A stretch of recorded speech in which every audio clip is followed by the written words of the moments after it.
Thank you, Geronimus. I'd like to thank EMAS for the invitation to speak with you through this webinar today on the topic of menopause, hormone therapy, and cognition. And many thanks to you for taking the time to learn about this topic. I welcome your questions after we've finished. So I have no disclosures to report. We have three objectives today. The first is to describe evidence that cognitive performance actually changes during the menopause transition. And importantly for your patients, the idea that this decline in cognition appears to be temporary because it seems to rebound.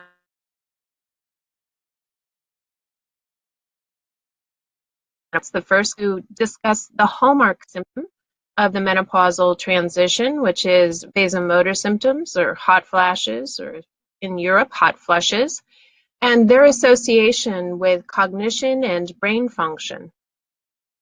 And the third is to discuss the effects of hormone therapy on cognition and the risk for Alzheimer's disease, because there is new and somewhat controversial data on this topic. Okay, so first let's go through the epidemiological literature that suggests that there is indeed a change in cognitive test performance as women transition through the menopause. So what do we mean by the menopausal transition? The gold standard criteria for defining menopausal stage are the straw plus 10 criteria, is shown here. And when we talk about the menopausal transition, what we're talking about is this early and late perimenopause. So this is when women begin to experience a change in the regularity of their menstrual cycles. That would be the early menopausal transition. And when they begin to skip menstrual cycles, that's the late menopausal transition. Included in the first year of the postmenopause, that first year of the postmenopause is actually considered part of the perimenopause or around menopause. So our definitions of menopausal transition are the early and late part of the menopausal transition, where perimenopause also includes that first year postmenopause. Now, data from the study of women's health across the nation, which is the largest prospective study of the natural history of menopause changes in women, demonstrated that there are these changes in hormones across the menopausal transition. In this slide, we have 0 being the anchoring point. That's the final menstrual period. What this slide shows is the changes in estradiol and the changes in FSH in the 2 years prior.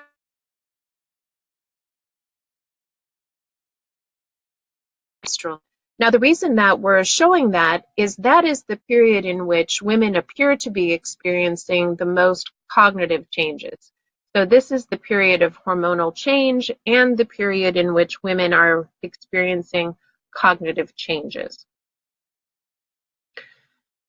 I'm going to focus today on one particular domain of cognitive function called verbal memory, because this particular cognitive domain appears to be very sensitive to changes in estradiol as well as to early Alzheimer's disease.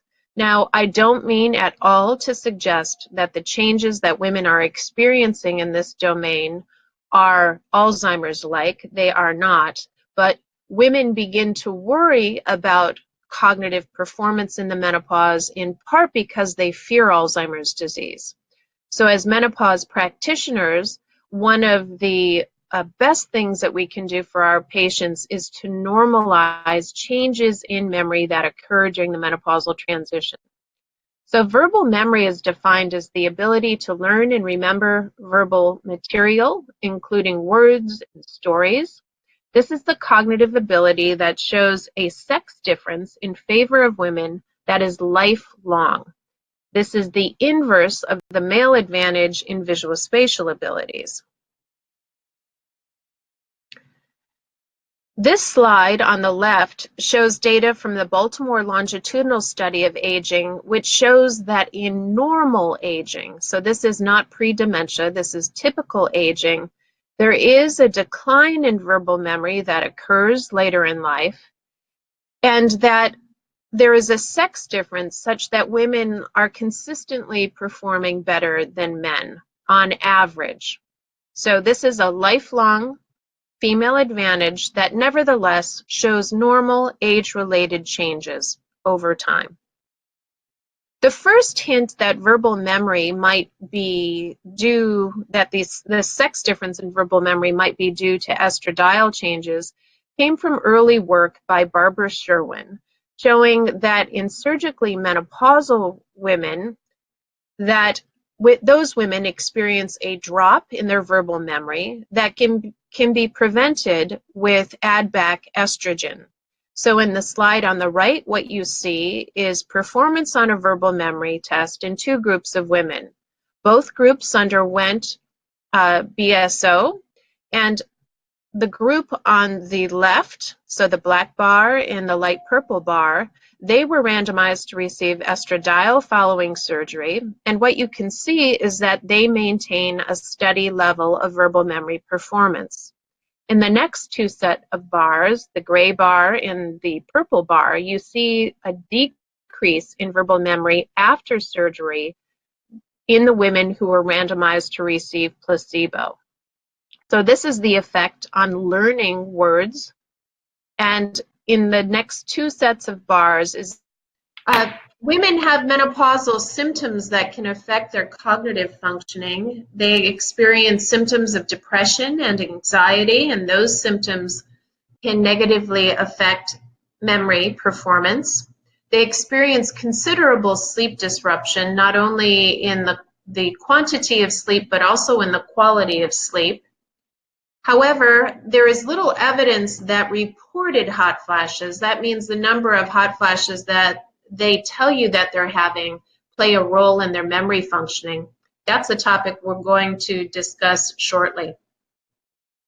Estrogen affects brain functioning through multiple circuits and through multiple receptors. So there are nuclear estrogen receptors, ER alpha and ER beta, as well as membrane-associated and mitochondrial estrogen receptors. Each of these classes of estrogen receptors has been shown to play a role in cognitive ability. These estrogen receptors are often co-localized with receptors for neurotransmitters that are key to memory functioning, including, for example, in the basal forebrain and hippocampus, which are the main brain areas that are essential for intact memory performance. What I'm going to show you next are data to suggest that the brain centers, that is specifically the hippocampus, appears to be plastic and responds in a compensatory way to changes in estradiol. So this is work from Emily Jacobs' lab. Now the hippocampus is shown here on the right-hand side. It is the boxed brain structure that is highlighted in yellow. This is the area of your brain that may be active right now if you are listening to this webinar and learning anything. And so this is typical to be activated during performance of a verbal memory task.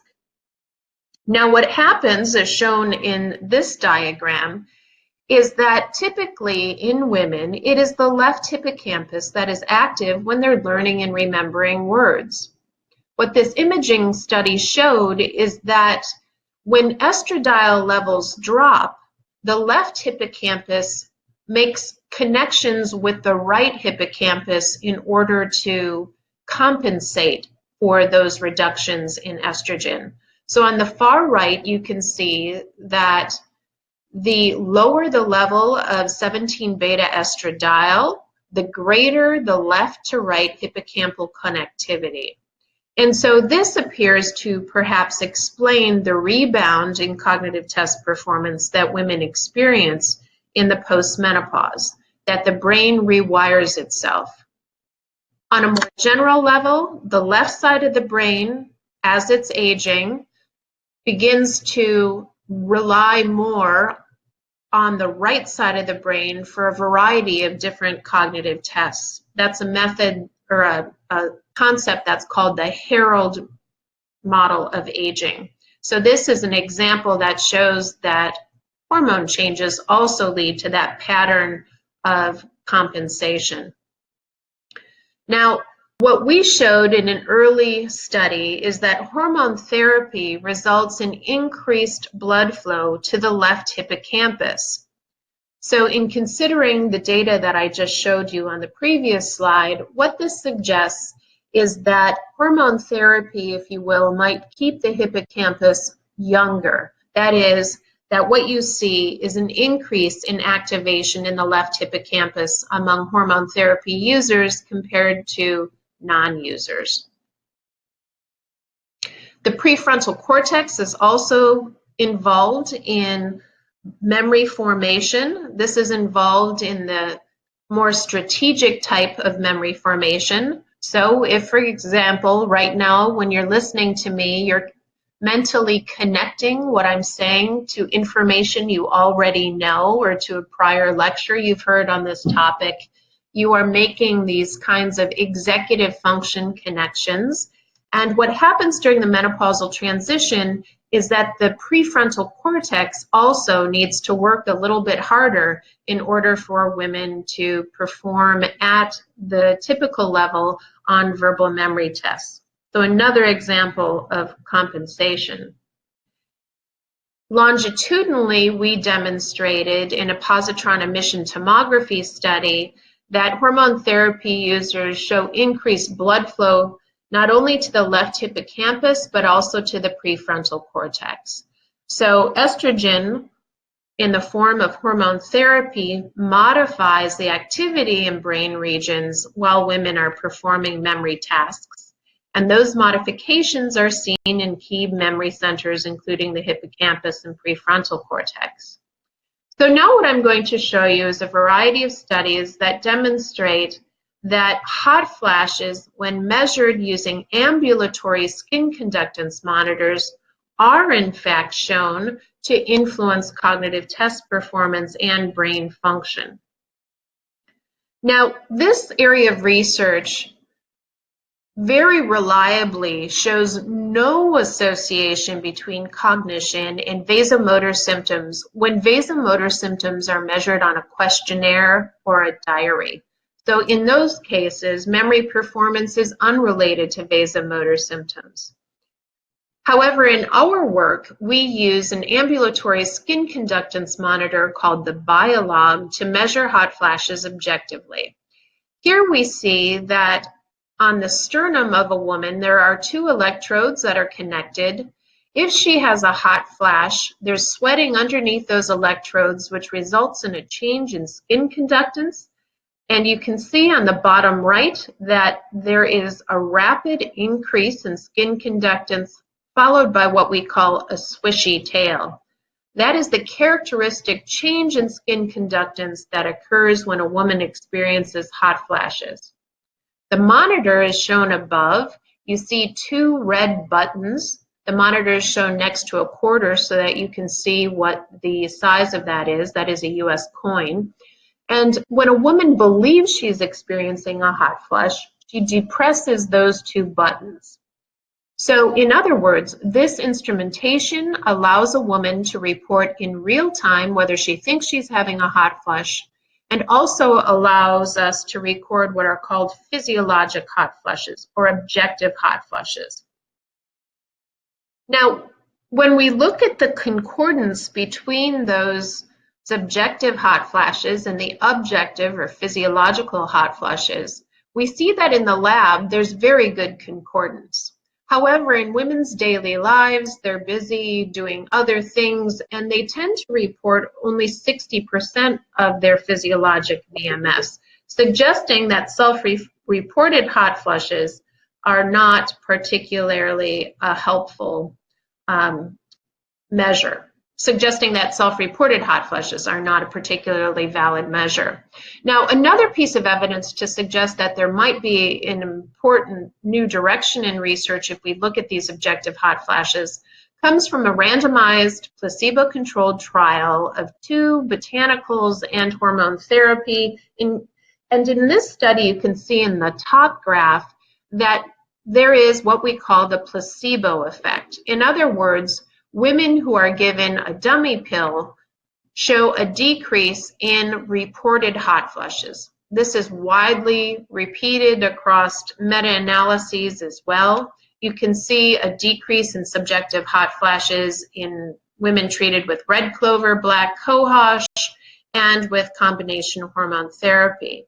Now on the bottom slide, you can see that those very same women, when they're wearing the monitors, show no placebo effect and a smaller benefit to red clover and black cohosh, which by the way did not reach statistical significance in the study, but then a very large reduction in hot flashes among women who use hormone therapy.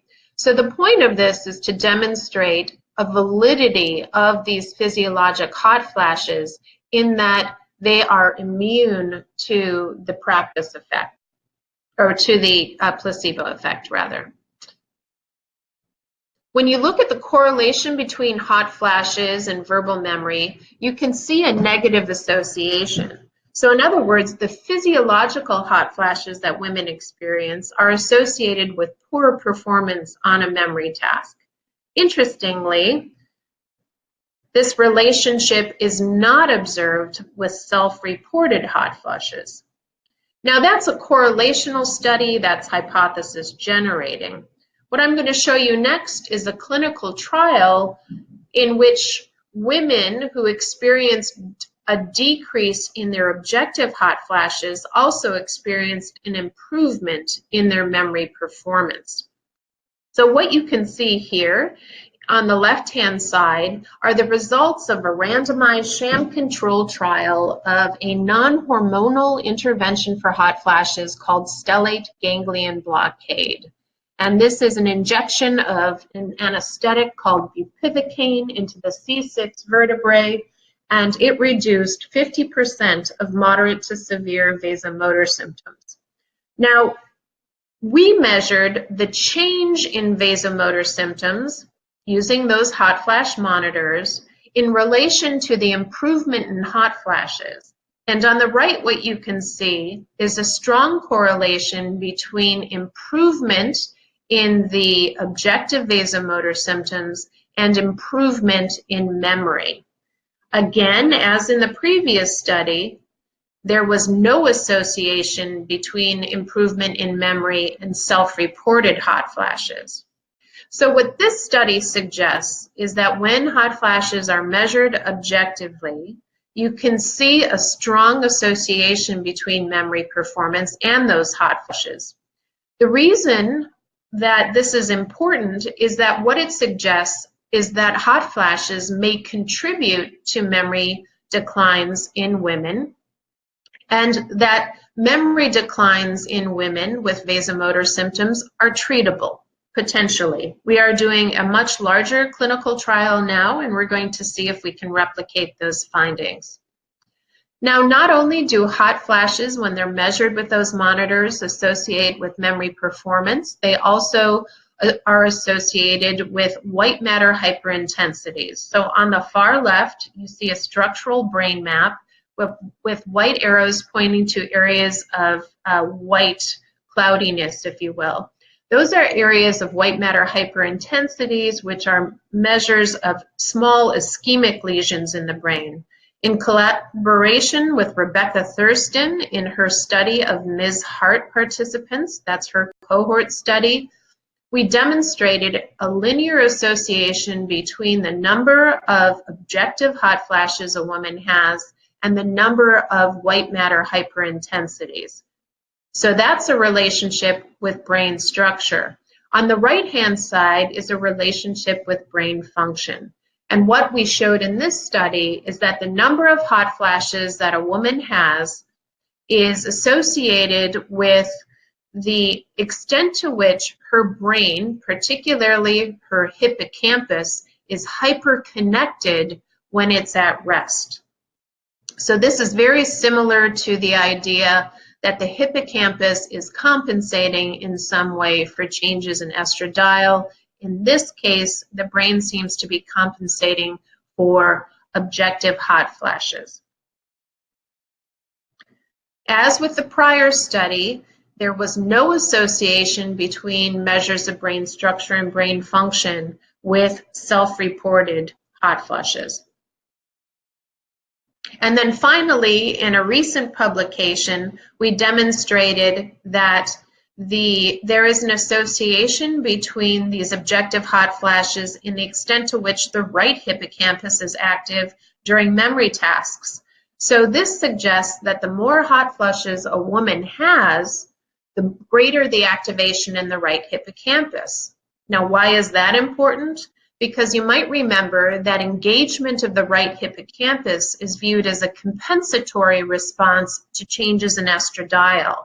So it appears as though that same kind of pattern of reliance on the right hippocampus instead of the left hippocampus becomes more apparent when women are having a lot of these objective hot flashes. And again, there's no association between this measure of brain function with self-reported hot flashes.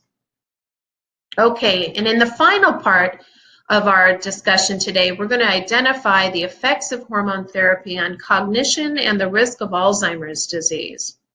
So let's start first with the surgically menopausal woman. That is, what are the cognitive effects of estrogen therapy in younger postmenopausal women with a uterus? Here we have a small number of randomized clinical trials that show that estrogen therapy helps to maintain memory performance and working memory. Again, these are small trials, they're randomized, but that's an area in which it suggests benefit. Now, what about older women? Estrogen alone therapy in older women with no uterus. As you can see below, there are at least 5 large-scale randomized trials that show neutral cognitive effects. That is, there's no evidence of negative effects, no evidence of positive effects. So estrogen therapy in the older woman is cognitively neutral, which should provide reassurance to women on this form of hormone therapy that they are not experiencing cognitive harm from that therapy. Now, what about the cognitive effects of combined estrogen plus progestin therapy in younger postmenopausal women with a uterus? Here we have 4 very high-quality, randomized, placebo-controlled trials which show that early use of hormone therapy, it has neutral cognitive effects. And I would point out that Mark Espelin, the first reference there, is a study of women aged 50 to 55 at baseline in the Women's Health Initiative. So those are women who are randomized, if you will, to the least safe form of hormone therapy, which is CEE plus MPA. And there they found that even that formulation has neutral cognitive effects early in the postmenopause. So reassuring news for your patients who are early postmenopause that hormone therapy is cognitively neutral. These are those 4 studies. So you can see large sample sizes, different formulations, reassuring news. Now, why is there concern about negative cognitive effects of hormone therapy? Those concerns about the negative cognitive effects are really associated with women who are over age 65 on combined hormone therapy, but really only one formulation of that, and that is the conjugated equine estrogen plus medroxyprogesterone acetate. So there we found in WISCA negative effects of that formulation on memory in a large sample of women, very consistent with some of the dementia work. Now, more reassuring is findings published by Victor Henderson that oral estradiol plus vaginal progesterone is cognitively neutral. So that appears to be the safer formulation in women with a uterus who are older. Now, what about Alzheimer's disease? Women comprise 2/3 of Alzheimer's patients. What is the effect of hormone therapy on Alzheimer's disease in women? Now, it's important to consider whether a woman is surgically menopausal or naturally menopausal. Here are data from Walter Roca showing an increased risk of cognitive impairment or dementia in women who underwent oophorectomy before the age of 48. And in those women, and you can see those women in blue in this slide, that the surgery is associated with a 70% increased risk of either one of those outcomes. The reassuring news in this study, however, is that use of estrogen therapy until age 50 completely removed that risk. Okay, so early removal of the ovaries is associated with cognitive impairment or dementia, but use of estrogen reverses that. Reassuring news. So what that means is if your patients experience surgical menopause, use of estradiol at least until the typical age of menopause is recommended. Now, what about dementia, all-cause dementia? Here are data from the Women's Health Initiative memory study showing a doubling of the risk of all-cause dementia, that is dementia due to Alzheimer's disease, to vascular dementia, among women randomized to receive CEE-MPA. That's a significant increased risk, a doubling of the risk. Now, that risk was not observed in women who are on estrogen alone. Okay, so again, estrogen alone appears to be different from estrogen plus MPA. This remains the only prospective randomized trial of hormone therapy on dementia outcomes. However, here are the data showing on the bottom part of the slide the doubling of the risk of all-cause dementia in women randomized to receive hormone therapy.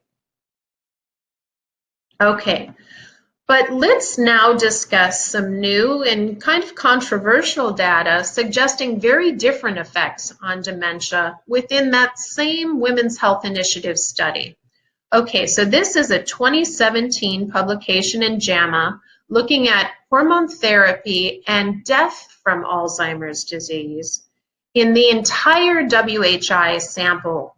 So these are older women greater than age 65. Now, what you can see here are results that are very different from the results I just showed you within that nested sub-study of the Women's Health Initiative memory study. In this larger study, conjugated equine estrogen plus medroxyprogesterone acetate did not increase the risk of dying from dementia. Rather, the effects were neutral. And most importantly, perhaps, women who had been randomized to receive conjugated equine estrogen had a 26% reduced risk of dying from Alzheimer's disease. Here are the data showing in the first upper part with that blue triangle that there is a reduced risk of Alzheimer's disease in women who are randomized to receive hormone therapy within the WHI. In the red text, you can see that this is a very large sample of women. This is 27,347 women followed for over 18 years. Now, the next slide is going to show some differences between, this next slide is going to show you something unexpected, which is that the benefits of the conjugated equine estrogen were observed in that older age group. So you might know about this idea of a critical window hypothesis. And here, what you're seeing is benefit, that is a decreased risk of dying from Alzheimer's disease in the women who are age 70 to 79, raising some questions about whether there is a critical window for at least estrogen alone to exert cognitive benefits. Now, what are the differences between the Women's Health Initiative and the WHI? Again, if you look under the results row, there were very different outcomes in those two studies, with a doubling of the risk of all-cause dementia with CEE-MPA and WHIMS, no effect of that formulation in the broader WHI death study, and a 76% increased risk for the pooled trials in WIMS, but a 15% decreased risk for the pooled trials in WHI. The outcomes between these two studies differed. The outcome in WIMS was all-cause dementia. In WHI, it was Alzheimer's mortality. The follow-up period was 4 to 5 years in WIMS. In the WHI, it was 18 years.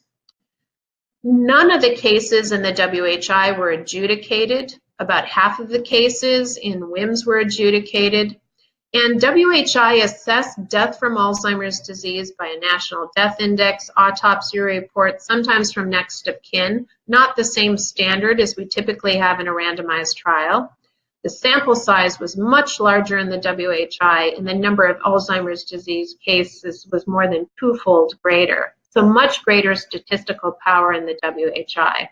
My personal interpretation of this field is that the WIMS data were driven by women who were showing cognitive vulnerability at baseline, and in particular women with diabetes who showed this vulnerability, and it does appear to be an early vulnerability, especially to that CEE-MPA formulation. But once those more vulnerable women experience those negative events, and you look at the remainder of the women, there does appear to be this decreased risk. And the magnitude of that risk is very aligned with the meta-analyses of the observational studies, which show a 29% reduced risk of Alzheimer's disease in observational studies. So more work needs to be done to understand that, but very different results from the WHI study. Okay, now most importantly for your patients, we do not know if hormone therapy affects cognition in women with bothersome hot flashes. So what I've shown you are data from studies that have looked at generally asymptomatic or women who were minimally asymptomatic. Tying this all together, you think of the data that I showed suggesting that hot flashes are linked to memory dysfunction. So those clinical trials may not have shown cognitive benefit to women because they were not enrolling women who are vulnerable to memory problems because of their vasomotor symptoms. This is, in my opinion, the biggest gap in this field. We do not know how hormone therapy affects cognition in women with bothersome hot flashes. In addition, we showed that memory declines begin to occur in the perimenopause and then bounce back. So if there's a critical window for cognition, it actually appears to be in the perimenopause, not in the postmenopause. We do not know if hormone therapy influences cognition in the perimenopause, and we also do not know if it affects Alzheimer's disease risk if it started early, because the only primary randomized trials were in women who were age 65 or older. Okay, hormone therapy is not recommended for preventing or treating cognitive function or dementia, and CEE-MPA is to be avoided. Estrogen therapy may have cognitive benefits if initiated early after surgical menopause, but hormone therapy in the early postmenopause is neutral on cognitive function. Those are the conclusions of the 2017 hormone therapy position of NAMS. What should you be telling your patients to do to address their cognitive vulnerabilities? They should engage in regular cardiovascular exercise, engage in cognitively stimulating activity, make sure to nurture their social connections, make sure to address their depressive symptoms, work on sleep hygiene, eat more of the Mediterranean diet, avoid activities that can induce brain injury, maintain good cardiovascular function, refrain from smoking, and continue their education into late life. Okay, so these were our goals for today. We looked at prospective studies showing that cognition decreases during the perimenopause and then bounces back. We showed new work that there is an association between vasomotor symptoms, cognition, and brain functioning, and that treating vasomotor symptoms appears to result in an improvement in memory performance. We then reviewed the literature, the randomized trial literature on hormone therapy, on cognition and risk of Alzheimer's disease, and showed some interesting new data from WHI to suggest a potential benefit of conjugated equine estrogen on Alzheimer's disease death in women. Okay, so I thank you for your attention today. Apologize for the difficulties in our earlier audio, and I welcome your questions. Okay, thank you so much, Professor, for your such wonderful presentation. And we are now in a questions and answers part. So if you have any questions, you can feel free to ask them in the chat box. So we are waiting for the questions for a couple of minutes.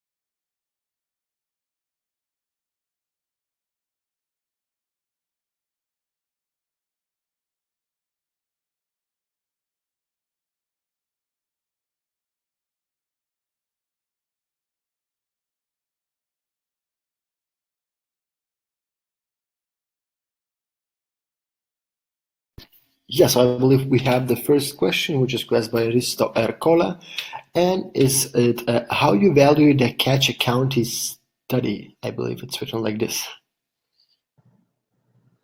Thank you for that question. So the question was, how do I value the Cache County study?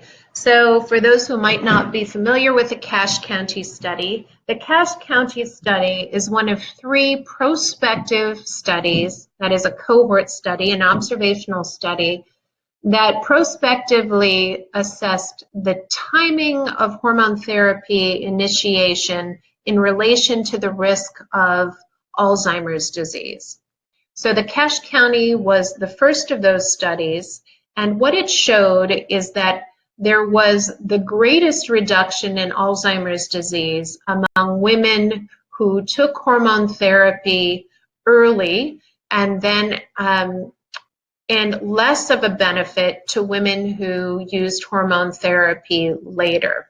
And that was a key consideration for the timing hypothesis, the idea that if hormone therapy is going to benefit cognitive function, it probably benefits cognitive function most if used early. This is an excellent question in light of these recent prospective randomized trials. So we do not yet know if in the WHI larger study, if women who were younger will show even greater benefit than the women who were older. In other words, now that it's 18 years after the WHI, and that study by Manson et al. Followed women for 18 years, there are the most cases in the women who were age 70 when they were randomized, right? Because they're at least age 88 now. And because Alzheimer's disease is an age-related disorder, you're going to get the most cases in that 70 to 79-year-old group. In contrast, the women who were age 60 at baseline there do not yet have the same period of risk to develop Alzheimer's disease, nor do the women who are age 50, because they are now only 68 years on average in this period of risk. So what the Cache County study would suggest is that, if you will, 18 years from now, those women who were even younger when they were randomized in the WHI would show an even greater reduced risk of Alzheimer's disease. So that's one possibility. One possibility is that we haven't yet followed out the women long enough, the younger women, to show what might be an even larger benefit. The other thing is that Cache County women are generally more healthy than other women. So they're Seventh-day Adventists, and those Seventh-day Adventists engage in really healthy behaviors, and so the results of Cache County may differ from results in other cohorts because of that fact. Okay, it seems that, thank you very much for the answer, and it seems that we do not have any more questions. So thank you so much, and this concludes the presentation and the webinar. Thank you so much for a wonderful presentation, Professor Maki, and all the attendees for being here today. So thank you, everyone, and have a great rest of the day and, of course, a great weekend. Thank you very much.